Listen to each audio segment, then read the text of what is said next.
अब हम एक सिचुएशन को डिस्कस करते हैं कि हमारे पास हाफ वेव रेक्टिफायर है, लेकिन जो लोड है वो हमारे पास है RL। तो ये एक कॉन्फ़िगरेशन है। इसमें हमारे पास एक हाफ वेव रेक्टिफायर है। इनपुट जो है अगेन एक साइनोसाइड है, V hat sine omega t।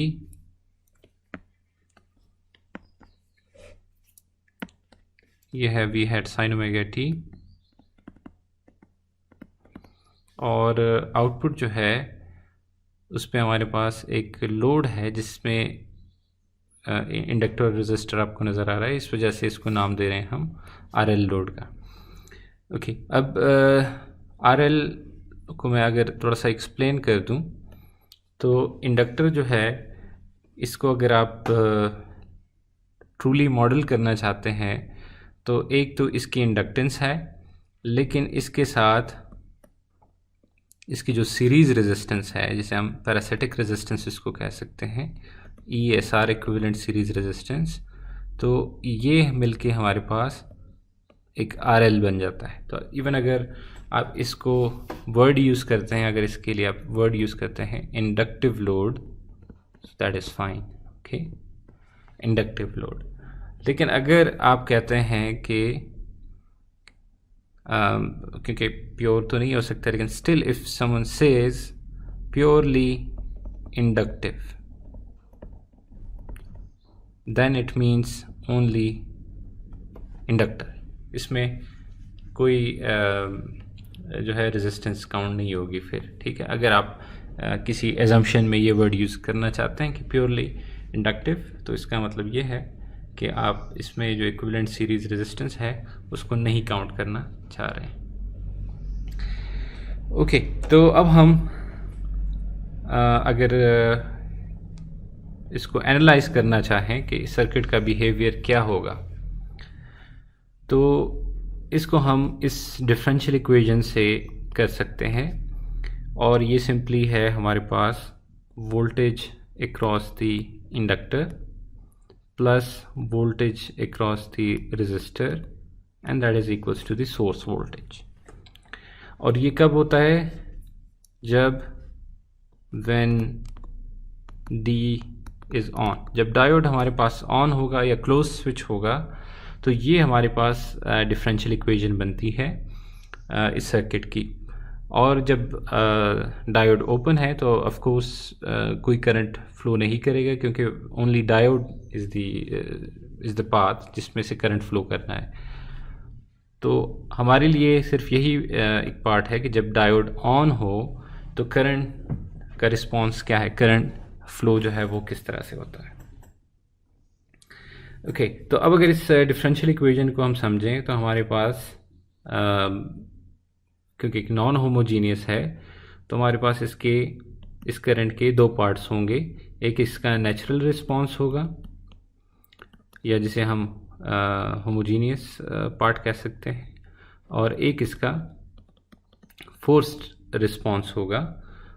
तो टोटल जो करंट की इक्वेशन है वो इन दोनों के सम से मिलके बनेगी। अब जो नेचुरल पार्ट है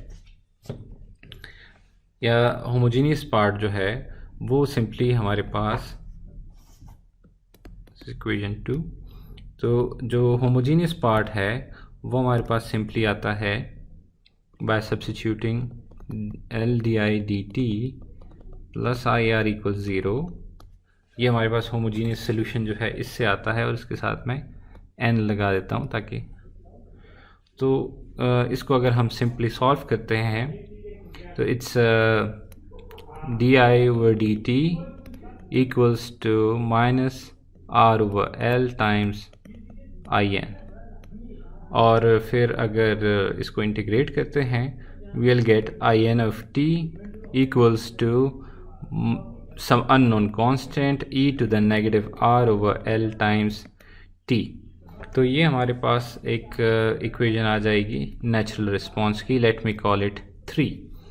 फिर अगर उसकी तरफ जाते हैं फोर्स्ड रिस्पांस की तरफ, तो फोर्स्ड रिस्पांस में हमें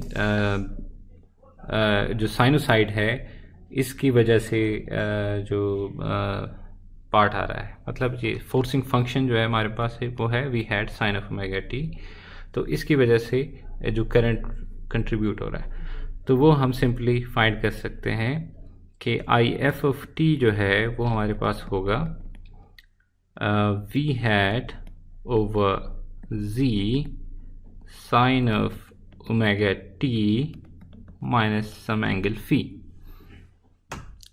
और जो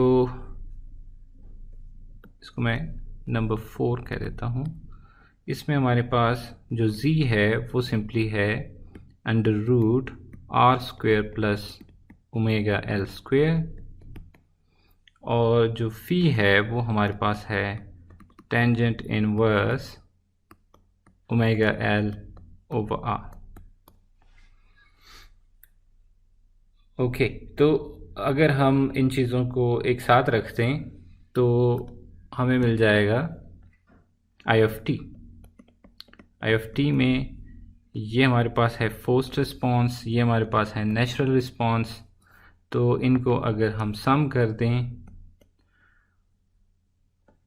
इट्स फ्रॉम इक्वेशन 2, तो एक टर्म है हमारे पास v had over z sine of omega t minus phi, और जो दूसरी टर्म है वो है a e to the negative R over L times t. Okay, तो ये है हमारे पास equation, let me call it 4। तो इक्वेशन 4 जो है इस सर्किट के अंदर जो करंट है उसको बता रहा है व्हेन डी इज़ ऑन। अच्छा, अब इसके अंदर जो a है दैट्स आर्बिट्ररी कांस्टेंट, और अगर आप इसको कोई वैल्यू से रिप्लेस करना चाहते हैं तो उसके लिए you need to have initial condition.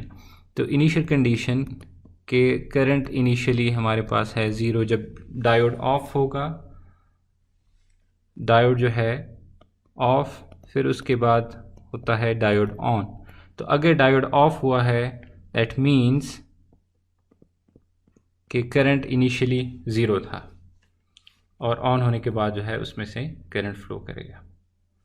Okay, तो ये हम कंडीशन सब्स्टिट्यूट कर सकते हैं इन इक्वेशन नंबर 4।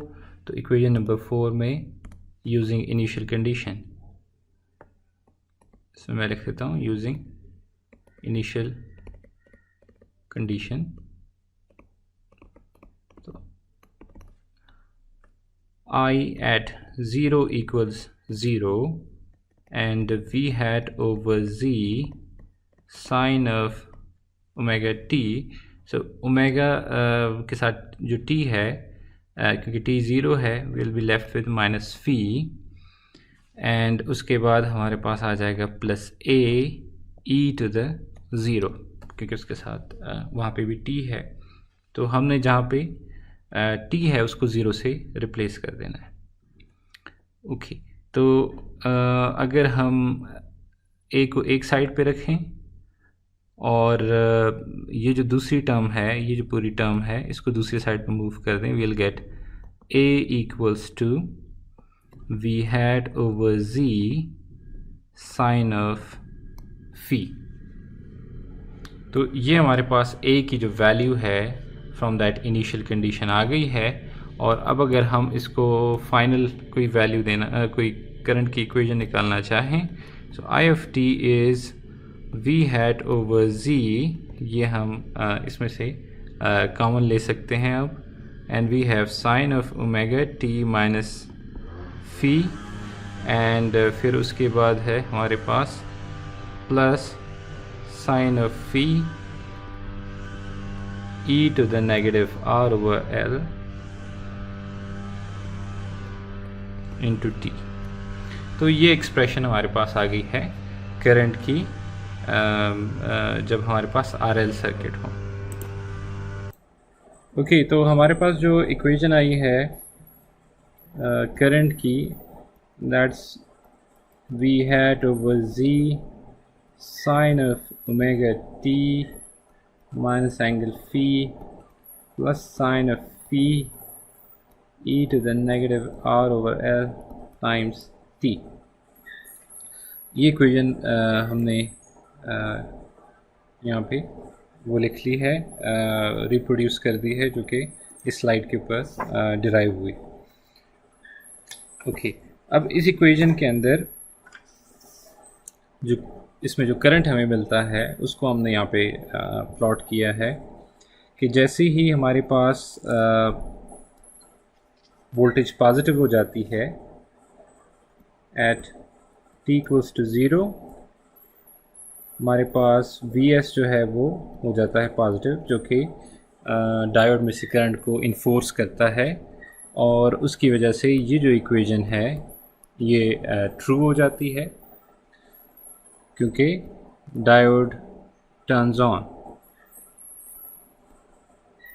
जब डायोड ऑन हो जाता है तो ये इक्वेशन ट्रू हो जाती है। अब ये जो वेव फॉर्म है ये है हमारे पास करंट की, इस करंट की वेव फॉर्म। तो जब ज़ीरो से आप देख सकते हैं कि ज़ीरो से स्टार्ट हो रहा है, लेकिन ये साइनोसाइड की तरह, प्योर साइनोसाइड की तरह नहीं है, क्योंकि इसके अंदर ये जो एडिशनल टर्म है ये इन्वॉल्व है। ये जो टर्म है ये इसके अंदर ऐड हो रही है, और उस टर्म की वजह से ये एक साइनोसाइड की शेप जो है वो नहीं ले रहा, ऑलमोस्ट यहाँ तक ये नहीं ले रहा। तो इसमें जो नई चीज़ यहाँ पे आ रही है वो ये कि जब रेजिस्टिव हमारे पास लोड था तो रेजिस्टिव लोड का जो करंट है वो पाई के ऊपर ज़ीरो हो जाता था, लेकिन अभी हमारे पास जो फेज़ एंगल है, जो फेज़ है, उसकी वजह से इस करंट में थोड़ा सा डिले है। तो अगर वोल्टेज जो है ज़ीरो पाई के ऊपर ज़ीरो क्रॉस कर रहा है तो ये हमारे पास कुछ एंगल बीटा के ऊपर जो है, let me call it some beta, तो ये इस बीटा के ऊपर ज़ीरो को क्रॉस कर रहा है। ओके, अब इसमें प्रॉब्लम क्या है? प्रॉब्लम ये है कि इफ़ करंट इज़ फ्लोइंग, अगर ये करंट फ्लो कर रहा है तो इसका मतलब व्हाट्स न्यू, यहाँ पे नई चीज़ क्या आपको नज़र आ रही है वो मैं आपको बता रहा हूँ। What's new is कि diode is on beyond pi angle,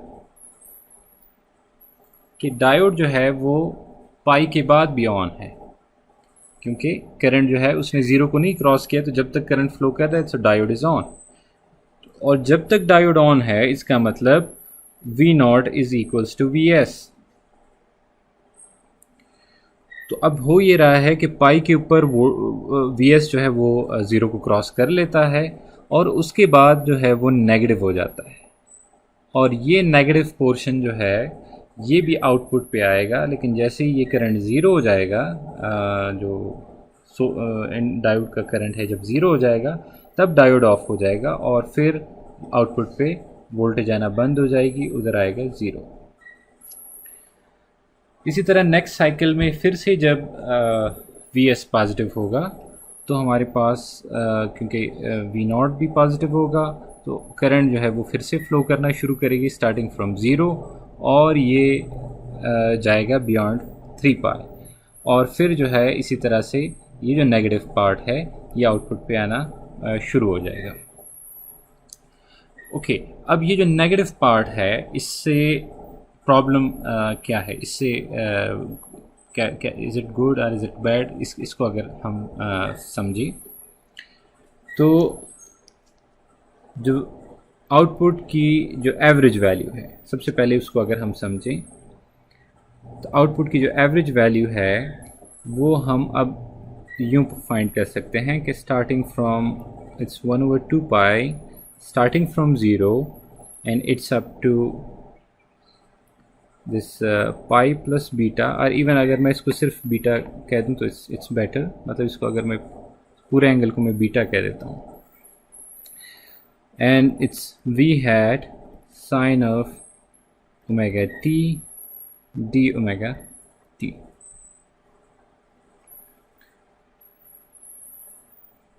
okay, so ये हमारे पास 1/2 पाई वी हैट यहाँ पे आ जाएगा। It's cause of 0 minus cos of beta. तो ये हमारे पास एक्सप्रेशन है एवरेज जो आउटपुट वोल्टेज है उसकी। ओके, अब जो बीटा है ये हमारे पास किन चीज़ों पे डिपेंड करता है, ये ज़रा सा देखने वाली चीज़ है। Beta depends on R L and V S, इन चीज़ों पे जो है वो बीटा डिपेंड कर रहा है, क्योंकि जब आर और एल की वैल्यू चेंज होगी तो ये जितने टाइम के ये मतलब आगे भी जा सकता है, ये पीछे भी आ सकता है। इसका मतलब ये जो बीटा है ये चेंज होता है इन चीज़ों के साथ, और इन अदर वर्ड्स ये चेंज होता है लोड के साथ। सो इसको हम कहते हैं, इस चीज़ को हम कहते हैं लोड रेगुलेशन, कि हमारे पास लोड के साथ आपकी जो आउटपुट वोल्टेज है वो चेंज होती है। मतलब ये एक ऐसा डीसी सोर्स है, एक ऐसा, आप इसको एक ऐसा डीसी सोर्स डिक्लेयर कर रहे हैं कि आप अपना लोड लगाएं तब पता चलेगा या उससे डिटरमिन होगा कि इसने कितनी डीसी देनी है। तो ऐसे तो कोई भी नहीं चाहेगा। मिसाल के तौर पे आप कोई लोड लगाते हैं तो आप पहले से चाहते हैं कि इसको 5 मिले, इसको 10 मिले, इसको 100 मिले, लेकिन लोड के साथ जो है उसको उसकी जो डीसी लेवल है वो चेंज हो रहा है। सो ये दिस इज़ समथिंग अनएक्सेप्टेबल। ठीक है, लोड रेगुलेशन जो है ये एक्सेप्टेबल चीज़ नहीं है, कि जिसे हम कहते हैं कि नो लोड और फुल लोड, नो लोड और लोड पे जो उसका डिफरेंस है वोल्टेज का वो डिफरेंट हो, ये हम नहीं चाहते। हम चाहते हैं कि जब लोड ऐड करें तो उसमें ज़्यादा चेंज ना आए आउटपुट की वोल्टेज में। तो ये लोड रेगुलेशन का फिनोमेना होगा अगर हम हमारे पास हाफ वेव रेक्टिफायर के साथ लगाएंगे हम एक आरएल लोड।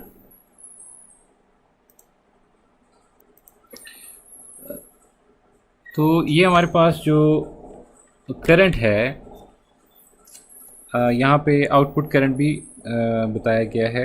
ये हमारे पास आउटपुट करंट की वेव फॉर्म है जो कि 0 से लेके बीटा तक आ रही है।